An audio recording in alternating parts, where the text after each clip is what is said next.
Good afternoon. It's not as hot as it was yesterday, but my hair is kind of curly this morning today because I did get a little sweaty working outside cleaning. So you have to avoid my appearance, or excuse my appearance.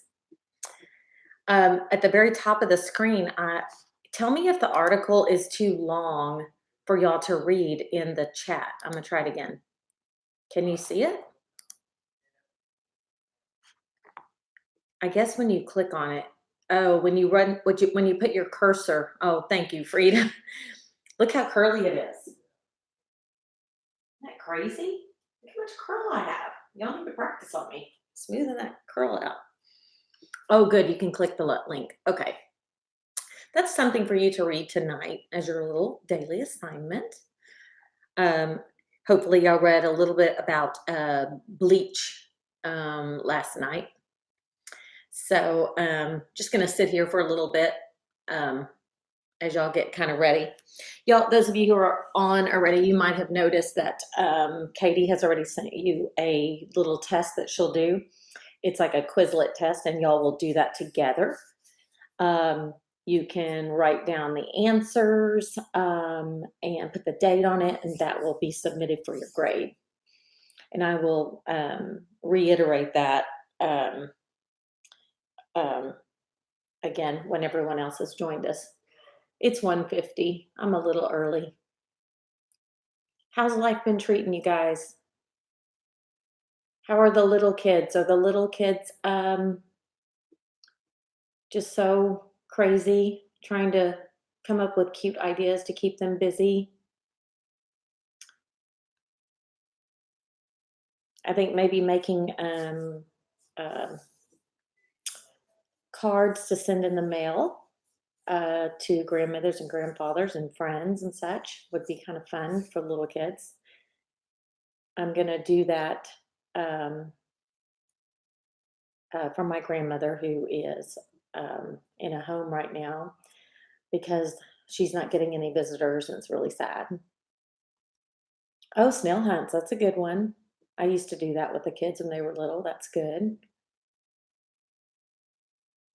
Maybe water balloons. I don't know, but it's so hard for those little ones. And then you really don't want them to take a nap because you want them to go to bed so that you can get some stuff done. Because when they're home all day, entertaining them is so difficult.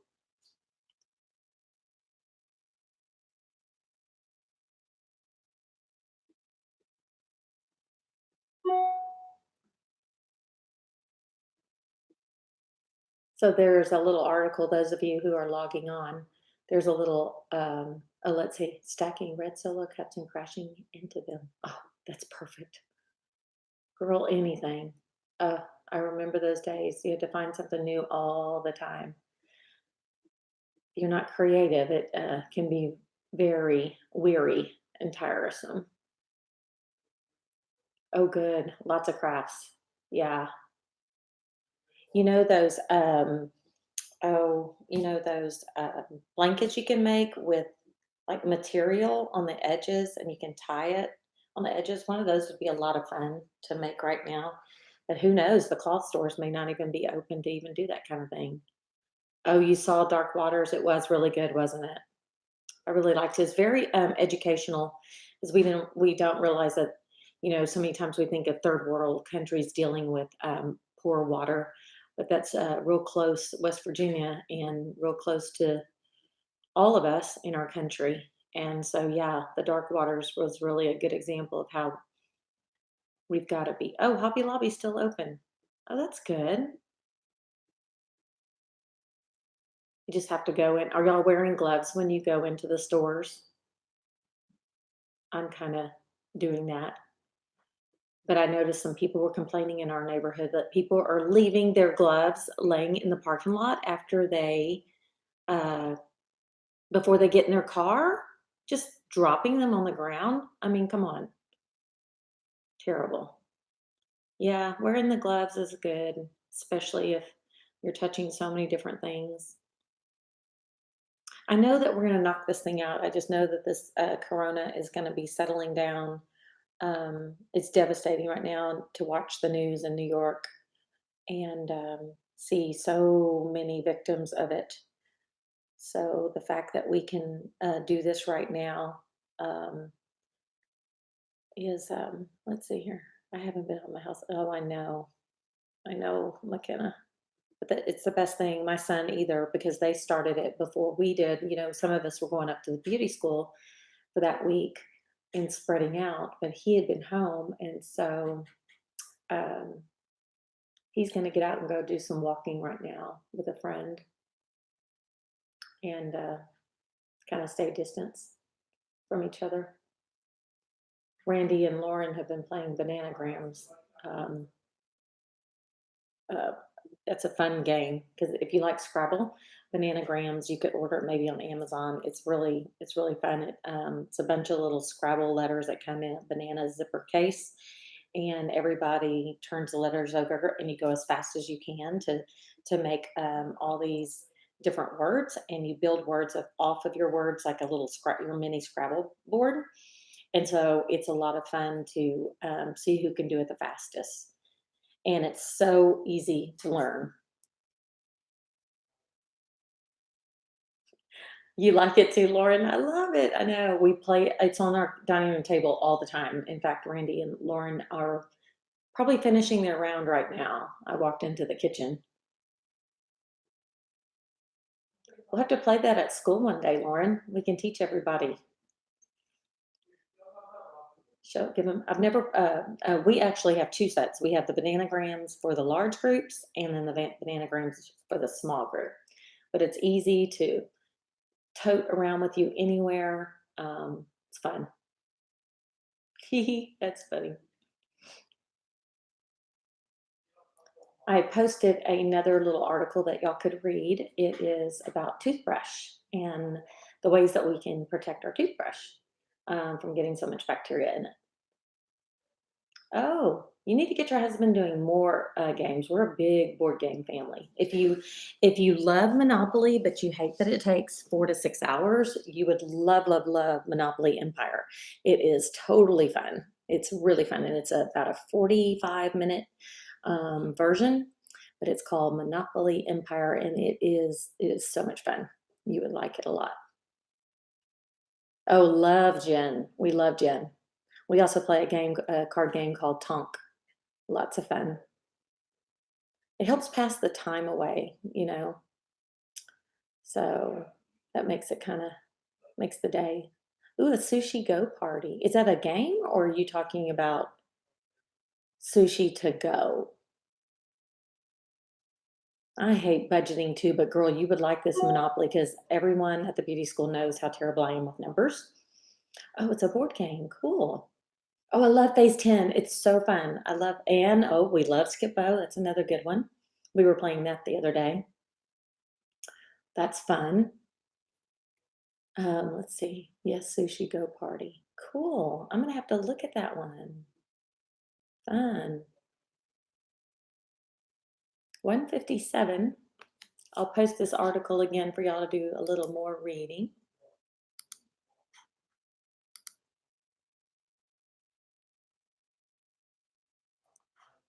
I'm seeing y'all all. I miss y'all too. So, ugh, terrible.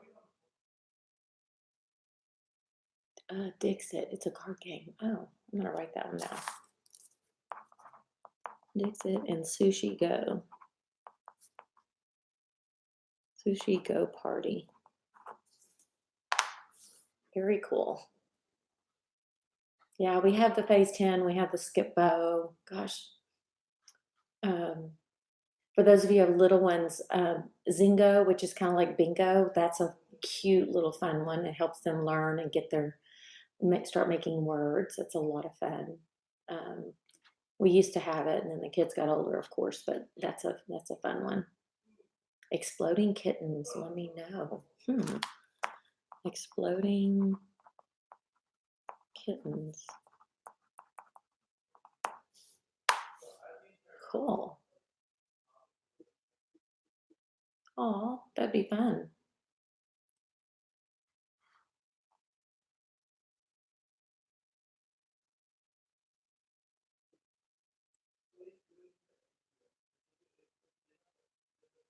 I need this sushi game.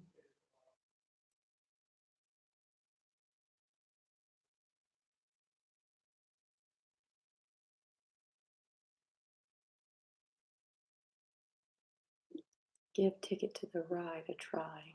Ticket to the Oh, I like four-person games too. Give Ticket to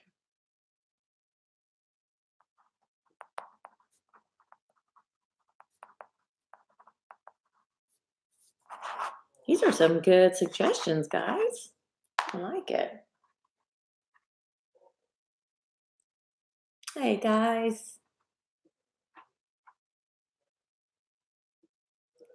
I'll start with a little bit of just some kind of announcements too. Oh, wait, I missed somebody's comment. We're currently okay, let's see here. Okay, no, I got it. I miss y'all too. So weird. Trains and boats, just like Emily. There are versions to trains. I'm sure y'all have played a Mexican train. We call it chicken foot. Ooh, Uno Dark Side. We play Uno, but I haven't heard of Uno Dark Side. Jot that one down too. Wouldn't it be fun to come up with a game to like market? Oh, that'd be fun. I am currently working on, since I have 1 minute, I'm going to show y'all. 1 second.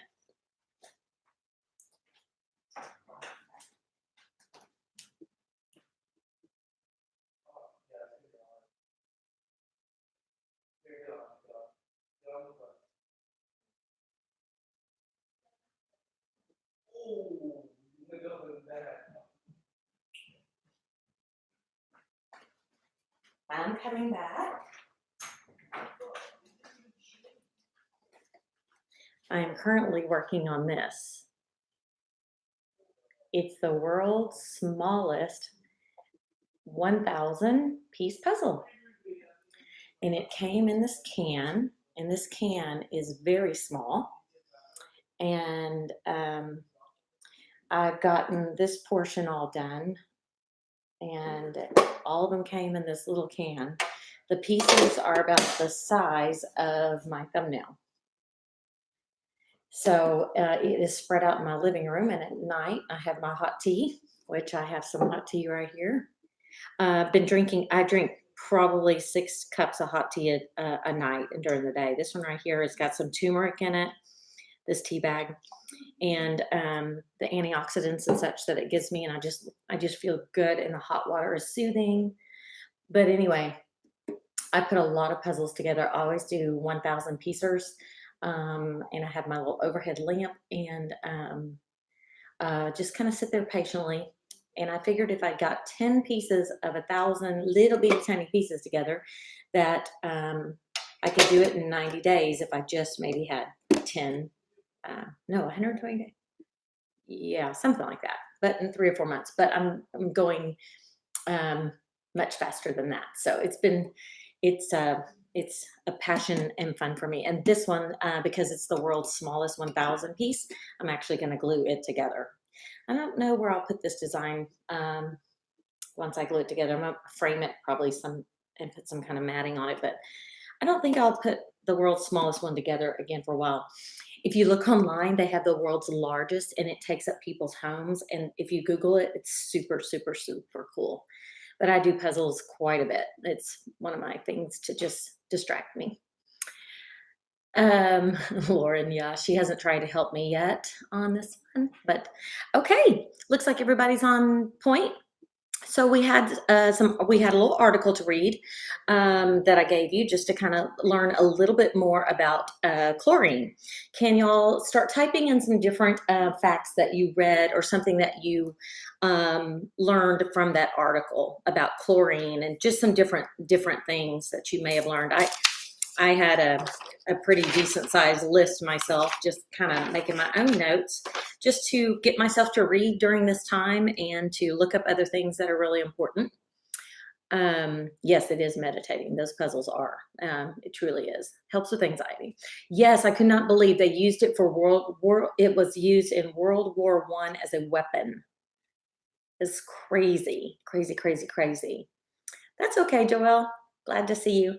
We're just talking about the article that I had y'all read just to kind of put, I did love the fact, Amber, yes, that bleach is not classified as a carcinogen. I had that on my notes over here somewhere. I've been scribbled down notes on 2 or 3 pages here. Tell me some other things that you learned about bleach. We learned that it was used as a weapon in World War I. That's when it's first used. It is not carcinogenic that we know of. Sam, right? No idea that it's a salt. Oh, was it mustard gas? I bet you're right. I bet you're right. Ooh, good thing too. Large amounts of ingestion can cause cardiovascular collapse. Yep. It can create a mustard gas. Got it. Okay. Wow. It made people very sick. Oof. I found that it can be toxic to our aquatic life. Yes, and death, exactly. A very gaseous fume with harmful effects. It was first used for industrial cleaning. Has corrosive properties. Yes, mixed with sodium hypochlorite to make it more alkaline. Did y'all find the pH level of it?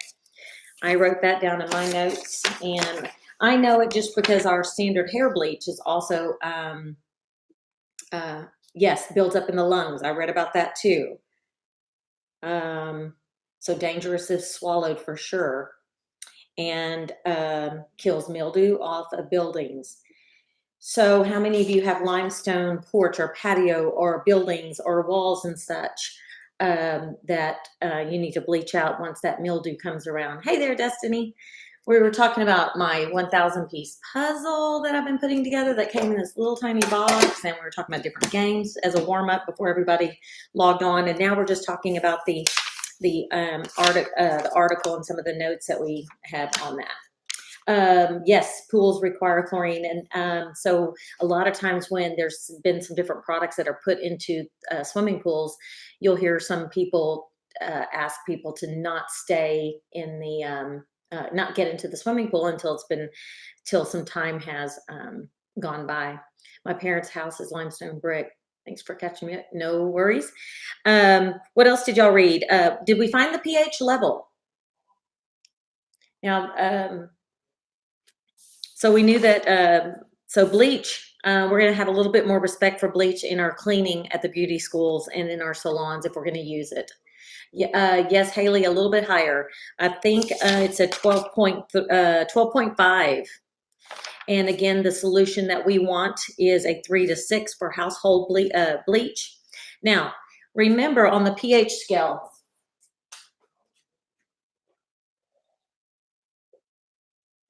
we know that 7 is water, tap water.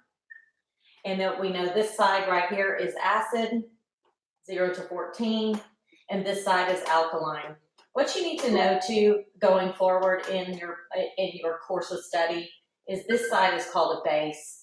So chlorine is actually a base. It has a pH of about 12, or I'm going to say Clorox instead of chlorine or sodium hypochlorite. So this is a very alkaline, harsh, also known as the word caustic or harsh. Okay. All right. So, yes, skin irritation was in the article. So it'll kill our mildew. It'll kill dangerous if swallowed. Used in World War I as a weapon. Has a pH of approximately a 12, known as a base.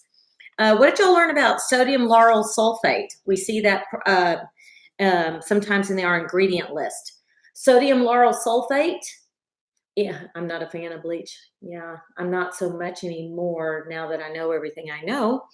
But sodium lauryl sulfate is a surfactant, an active surfactant that is found in shampoos, shaving creams, bath foams, mouthwashes, soaps. So the sodium lauryl sulfate actually has a microbe, is a surfactant that actually has a micro organism fighting antimicrobial ingredient in it. Although sometimes these surfactants can cause people to become allergic or have a sensitivity to our bodies, giving us an outbreak in allergic reactions, rashes, mouth sores, stuff like that. So that was also found in there. Another interesting thing is that teeth whiteners and eye drops have sodium perborate, and it is an antiseptic, disinfecting type of substance that allows those teeth to whiten up. So I found that to be interesting in the article. I also saw in the article that hydrogen peroxide is added to our water systems too to help regulate the pH, because we know that hydrogen peroxide, and y'all need to know this for your state board, hydrogen peroxide has a pH of a 3 to a 4. Some tests will say 3 and some tests will say 4. So it's not a base like Clorox is, although it has disinfection qualities, but it has a pH of a 3 to 4, and that is to neutralize our water systems. Okay. Any other comments that y'all saw? Let's see. Sulfate has one less auction than, oh, woo. I prefer natural products. Yeah, bleach does kind of freak me out too. Okay, so moving on, we have been rapidly moving through the chapter faster than I thought we would. We have just a few more things that we want to, terms that we want to go over. There's going to be there's a test that's going to your inbox. There's 3 Quizlet tests that went to your email from Katie, and y'all will do those questions together. You can write your answers on a paper somewhere and just label it test. We'll collect those and then insert a grade for you to keep you on satisfactory academic progress. So tonight from 5 to 6, y'all will do those 3 Quizlets that are fill in the blank style questions and matching and maybe a true false, I think. And y'all will go over that with Katie, and you can write the answers down and numbers 1 through, I don't know, it might be 25 in the first set. And you actually could email them to Molly, actually. I think she's keeping, let me get her email address. Molly, if you're there, go ahead and type it in. okay, here it is. LAVRENCHIKM@gmail. Uh-oh, did it not go? Oops.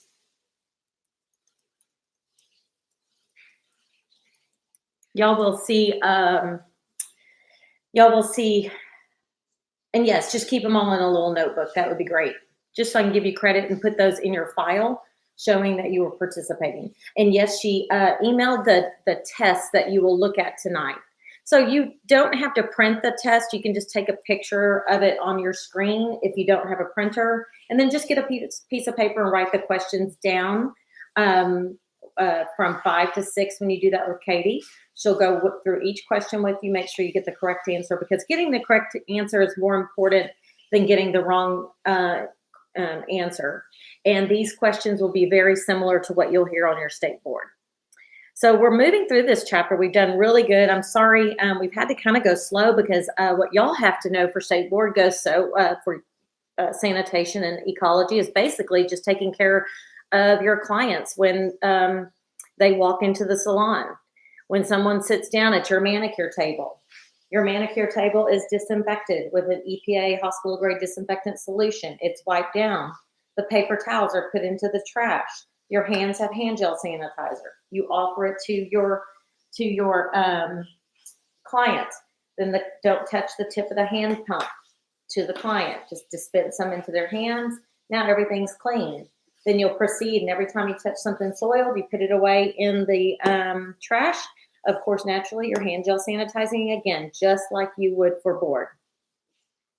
And now on Saturday, Alana, who is fantastic at state board preparation and procedures, all of you, nail technicians, estheticians, and cosmetologists will do the blood exposure incident.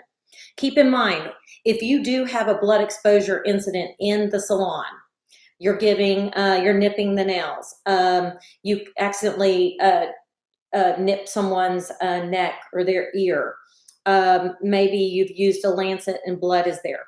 You truly are expected to do the blood exposure step in your setting and do that as if you're going to do it like for state board.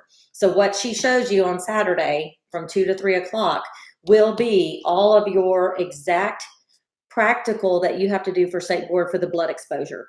So it's a step-by-step. It's the packing and the way it should be done, and you'll see her demonstrate that for you on how to do that properly, even taking the gloves off properly and wrapping them a certain way and all that good stuff. So she's going to go over that, and that will be something important for everyone taking their final exam and making sure they got that. So that's going to be perfect. So she'll go over that with you. But just because you're doing this for state board doesn't mean that's just a step, because that's something you would do at home to help a loved one. This is what you would do in your everyday life in the salon if there was a blood exposure thing. Please, please, please don't ever put yourself on the line and try to treat disease or do anything for disease. That's a big no-no. Don't even act like you have any knowledge. Simply refer them to a physician. Don't put yourself on the line with that. Okay, our first word, if you have your pen and paper out, it's just a few terms. We'll probably wrap this up fairly quickly, but I'm going to hold the paper up again. That seems to be working pretty good. We have direct and indirect transmission.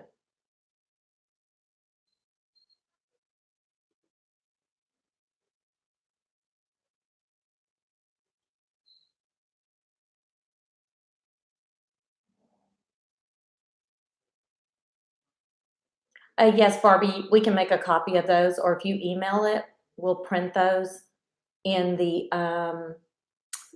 from the email that you send, and we'll put the printed version in your file, and then you can keep it. Y'all should feel very, very good about taking this test on your written exam. After us going through it as slowly as we've been going, y'all should probably be well versed. So we have direct and indirect transmission. I'm going to let y'all just write this down. I'm going to move just to the side because mine is backwards until I turn my head to look with you. Direct is through blood and a body fluid that come from touching, kissing. Indirect is through our contaminated objects and surfaces. For those of you who are writing a little faster, single-use and multi-use items. At State Board, you will see on the State Board examination, they will say single-use and multi-use. It is in your textbook. It is on your practical State Board. So it's important that you understand when someone says single-use and multi-use that you understand what those two items are. So our Sanic strip that goes around the neck when we give a haircut, that's protecting the cake from coming into contact with the skin, creating any virus that could spread. Emery boards, nail technicians, as you know, emery boards, not your files and not your orange wood sticks, but the emery boards are snapped in half after use. Orange wood sticks are protected with a layer of cotton on the tip so that the wood is protected from porous germs and microbes.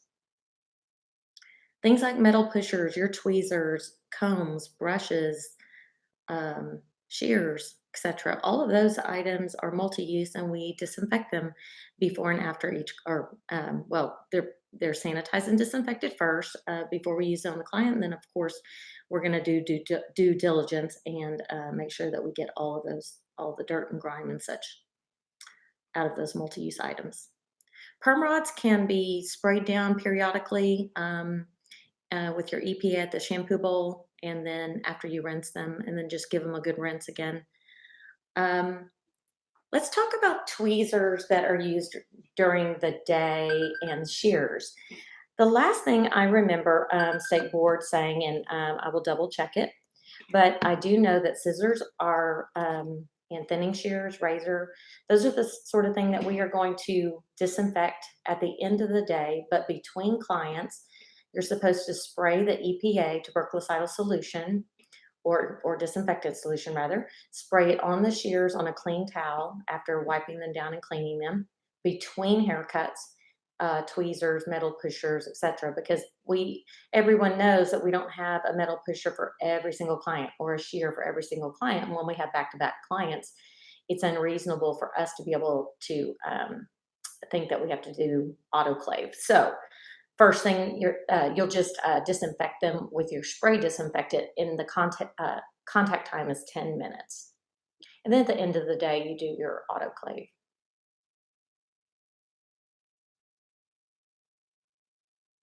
Okay, all right. Next one. I've been hearing on both Fox News, CNN, Newsweek, all of them. I mean, they're saying it over and over and over right now. They're going over and over and over talking about a PPE. I'm walking through the house and that's what I'm hearing is PPE. We don't have enough PPE. So this is our personal protection equipment. Those masks that everyone is needing. I know that I've seen on my social media feed that nurses are having to go home and soak those in Clorox, and then they have to smell the Clorox all day at work because there's not enough of these. So this personal protection equipment is scarce right now. And then Kimberly mentioned up the next thing, and this is a new one that came up for us in your textbook. It's body substance isolation. And this is your apparel for protection. So you're going to isolate yourself with apparel for that isolation, keeping your body from all forms of touching.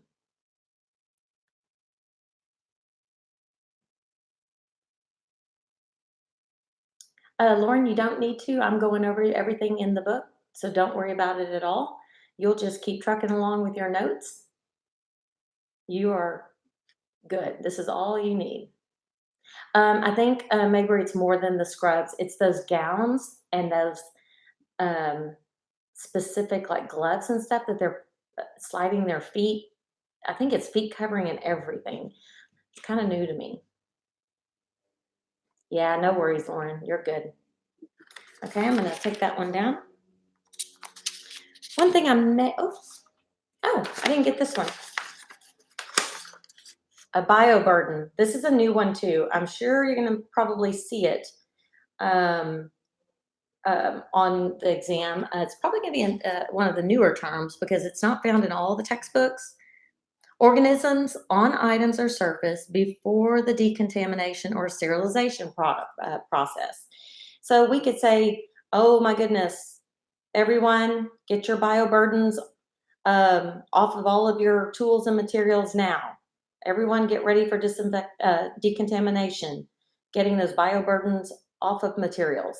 So just think of it as these organisms are such a burden and we have to go clean them. How's that? These items are such a burden because there's organisms all over it, and it's such a burden, but we must decontaminate and sterilize. Yes, this would be the stuff you scrub off your implements. Okay. And one thing I've noticed in some of the state board tests that are popping up, questions that are popping up, is that I probably did not do a good enough job to let you know that a parasite is also known as a host. So a parasite is a host. So you just need to jot that down somewhere.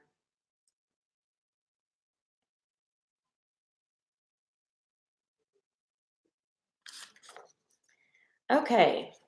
So you've heard on the news quite a bit that some people are walking around and they're asymptomatic. They're not producing or showing any type of symptom at all. So you've heard the media and lots of people, maybe the people down at Barton Springs, check the top of the washer line, but I don't think they're going to fit. You probably have to wear your regular sneakers.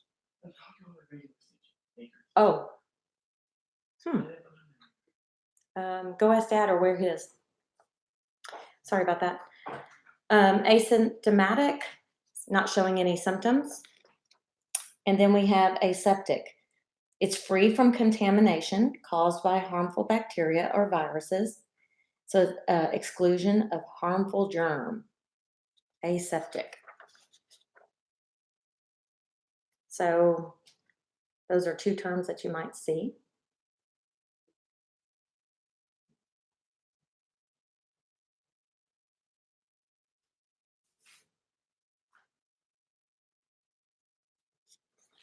Hope I'm not going too fast.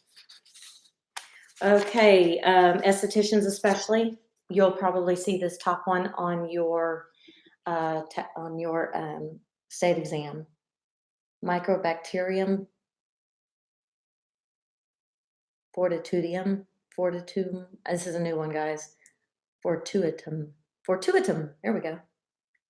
It's kind of new to me.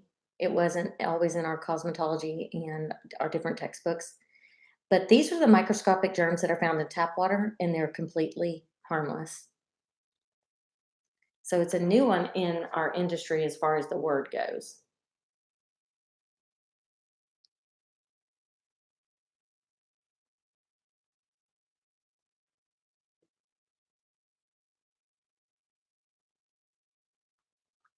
Okay, and then we have hospital disinfectant.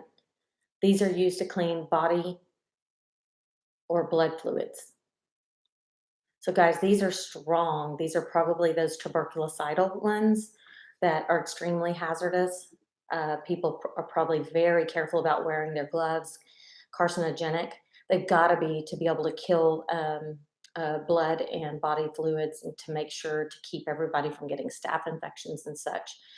So I'm sure that those are some toughies.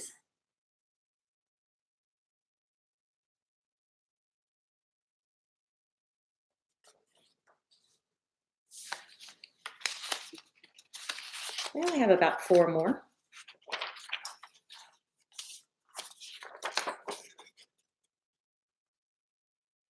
Okay, we have tuberculocidal.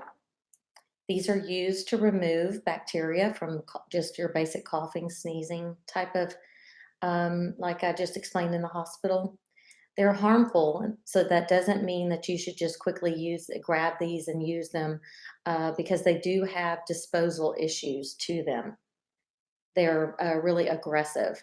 So if you are going to use one that's tuberculocidal, then you need to double check on how that should be disposed and not poured down the drain and risking our entire community.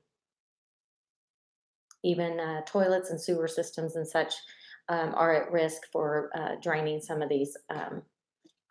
So not a good idea. A dermatophyte, this is a brand new one. Another word I'm not real well versed at. It's a term for fungus on the skin, the nails, the hair, and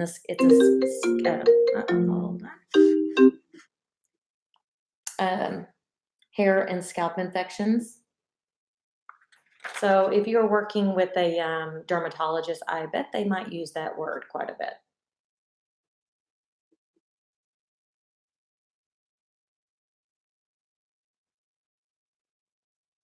So then we have folliculitis. And folliculitis, how many of you are familiar when you look at the famous singer Seal? He has a lot of agitation and looks like papules or severe cystic acne all on his face. It's very folliculitis on Barbie is actually on the face, and it gets its term from like barber type of hair. Typically has it on it's typically appears in black males on the face, and it's eruptions that look like acne, but it's not.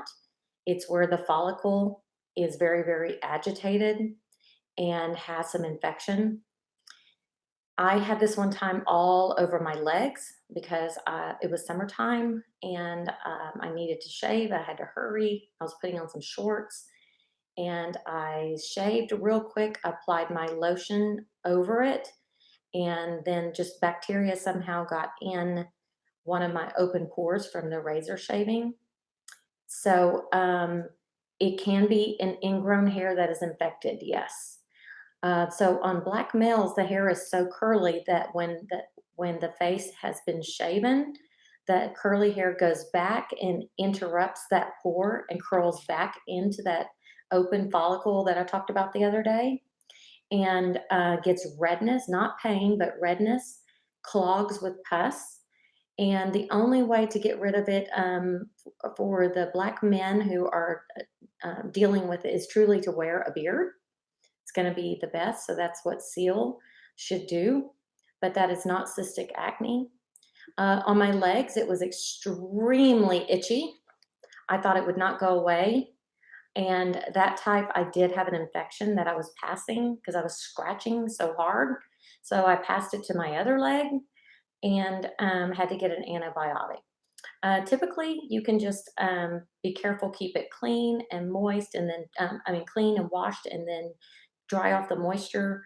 And some anti itch creams can help, but just keeping it clean is the best thing. Yes, he does have thick, coarse hair.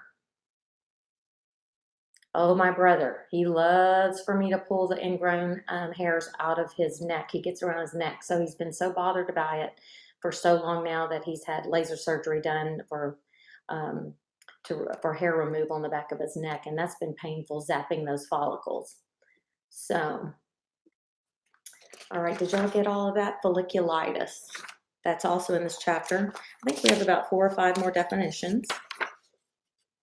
We have tinea versicolor, and this is yeast on the skin in patches. How many of you in the summertime get these? You think that you've been sun tanning, and oh, nice, Allison, thank you for that. You think you've been tanning, and you think it's splotchy, and you're like, oh, my tan, I just don't tan nicely, and you might see what looks kind of like oh, like melasma or just kind of spots on arms, upper arms, chest. My son gets it on his forehead and his cheeks, especially on the back. That happens a lot, and that is a vegetable parasite. It's fungus from moisture from being like in the water around the lake, laying on wet beach towels, stuff like that. So if you use some Selsun Blue shampoo, which is kind of for what do they call it? Help me, the scalp condition. Ah, I'm drawing a blank. Oh, what is it? Not pity rise. Yeah, it's the dandruff type of shampoo. Yes, Faith, dandruff. Yeah. It's like pity rises capita simplex. It's like that greasy type of yeast that grows on the scalp. So anyway, the Selsun Blue helps that a lot. So one of my girlfriends had it, and she was going to go to the dermatologist. And I said, before you do that, get you some Selsun Blue and have your husband just wash your back real good. And the next day, she was perfect. Okay, y'all will need to see this term right here, the MRSA. You'll need to see Head and Shoulders. Yeah, that's a good one too. You'll need to know this term and what it stands for right here, so that you don't know just the acronym, but that you know all of it. Okay, that whole big old word.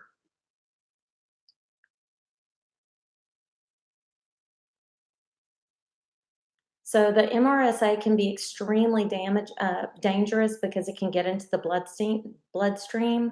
So taking care of it really quickly is important. It is very hard to determine if someone has it. There's typically a swab test that's taken on the skin, and it's put into a little vial of something that they stir up a little chemical solution to determine if it is MRSA.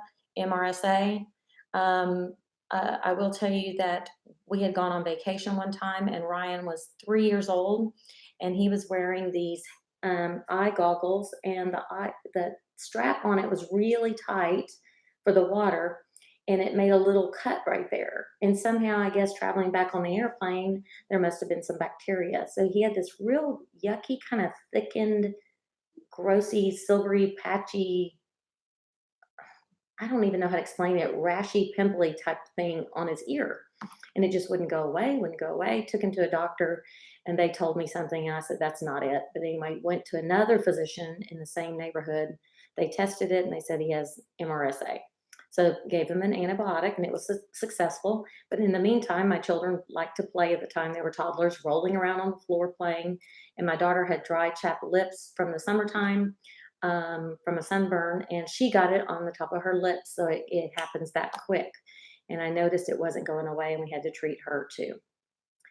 Oh, black castor oil, cold pressed for skin and scalp. Nice. So, yes, very painful, right, Aubrey? And I know, I think um, Annabelle um, really, really had a terrible hospitalization from it too. So be careful with MRSA. We have two more. And this one here is our chelating substance. Sometimes you see this, guys. We have chelating shampoos for residue and buildup from mineral deposits and calcium deposits on the hair. You can find some chelating ingredients that are in lotions and creams and cosmetics as well. But in our hair world, chelating shampoos are made available, and they're fantastic because they attach and they help withdraw any type of yeah, Annabelle says she almost died. I remember you telling that story. It's horrible. My boyfriend's grandmother has a knee replacement when he was 14. She got it, unfortunately passed away. Oh gosh. Oh, Emily. It's very, very serious, and you have to get on it, and you have to make sure the right doctor has diagnosed it correctly too. I left one physician and went straight to another one because I knew he wasn't telling me right. And luckily it was because of my job and looking at um, um, knowing the difference in the different skin diseases and disorders that really helped me to know that something wasn't right. Sorry to hear that. So this is our chelating. And just to clarify too, just so that we have some good clarification on this, a lot of times our estheticians and nail technicians like to use the dry heat or the UV. Let's keep in mind that these are not sterilizers because there's not a boiling point, but they're excellent to keep for storage and that extra step of precaution. But our autoclave is going to be the best source of perfect sterilization.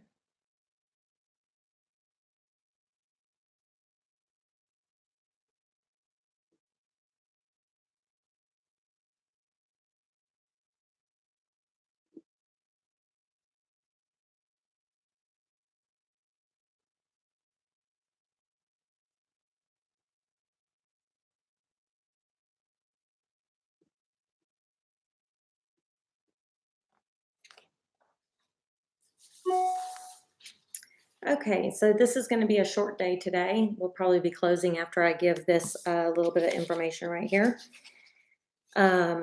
Just because the chapter is very short for you guys, because again, we are supposed to make sure that we treat every single person with the utmost professionalism and contain any and all viruses, and our work area should be impeccable at all times.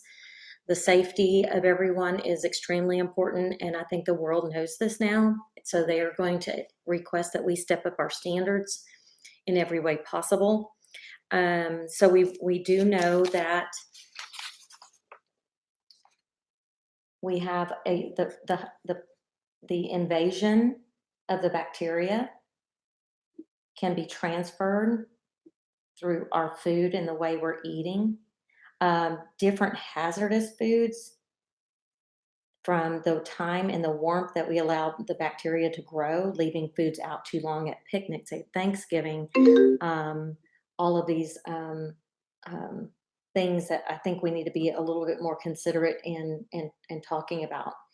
And then the food that we're eating that can, so all of these things right here, this transfer of bacteria just kind of goes, and then we wonder why we feel so ill and why we feel so sick.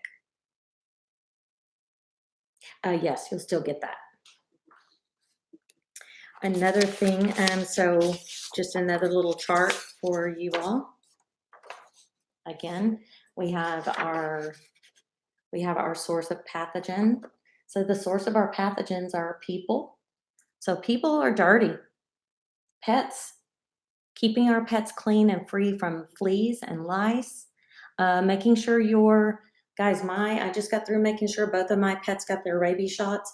You do not want to be the culprit of a pet ownership, and then your pet just happened to nip or barely even nip at somebody.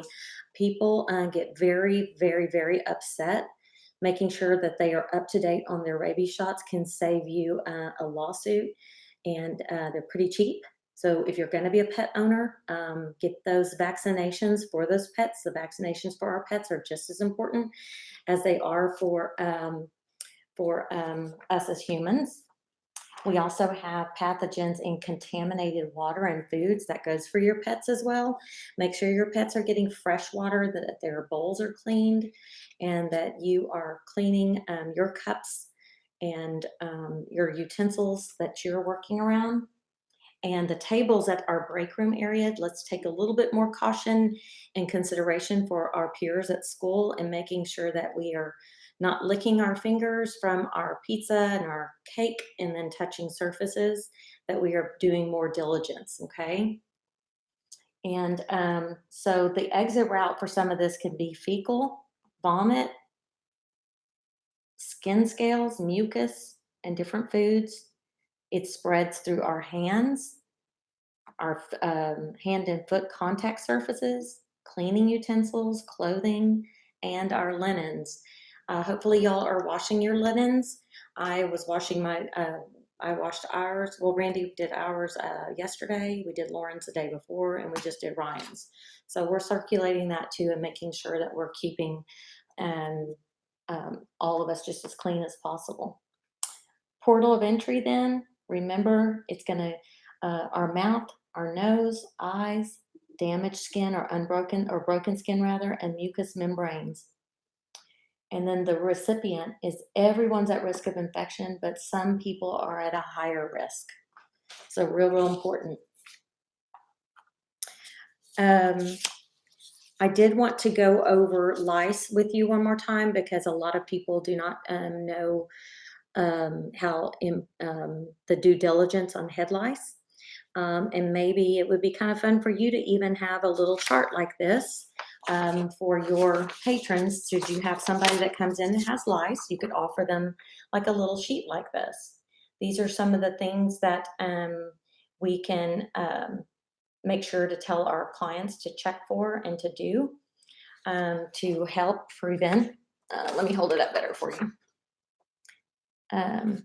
Checking all the members of the family. So making sure that we don't just treat the child or the mom or the teenager, and that our linens, and I'll just read a few of them to you here. Our pillows, our stuffed animals, you need to it suggests to put those in a hot dryer for 20 minutes to kill them. Wash and dry all bed linens, pillowcases, bedspreads, everything on very hot settings. Non-washables, you can place in a hot dryer for 20 minutes or a freezer for 48 hours. You can also put things that you might think like combs and clippies and stuff that you don't want to throw away. You can put it in a sealed bag for 14 days. That's some of the criteria here. You need to vacuum up all upholstery type of furniture and carpets and such, bean bags, things like that. Vacuum carefully. You'll treat all your brushes and combs by boiling for 10 minutes. Now we know our rubber combs can't go into boiling. Typically, combs are so inexpensive, I prefer to throw them away, but removing all the nets using a fine-tooth comb. Notifying the school and other people that you've been around is really important. Don't be embarrassed. Tell other families that your child has been exposed, and it's possible their family might have it. It might be embarrassing, but it also means that you care about them enough to notify them and let them know, so you don't damage relationships. Repeat it then the next 7 to 10 days, and then do daily head checks for that. Just making sure I have everything here.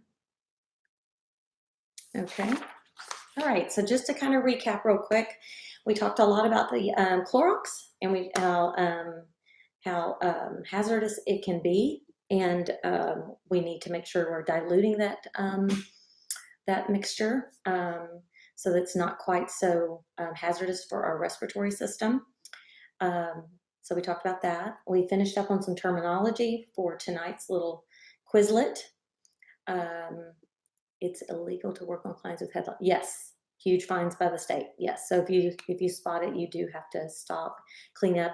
You can put your materials in the hot laundry, your drape and stuff like that. And that also goes for estheticians that are wrapping hair up in their headbands, the nice little cloth headbands and the linens and such.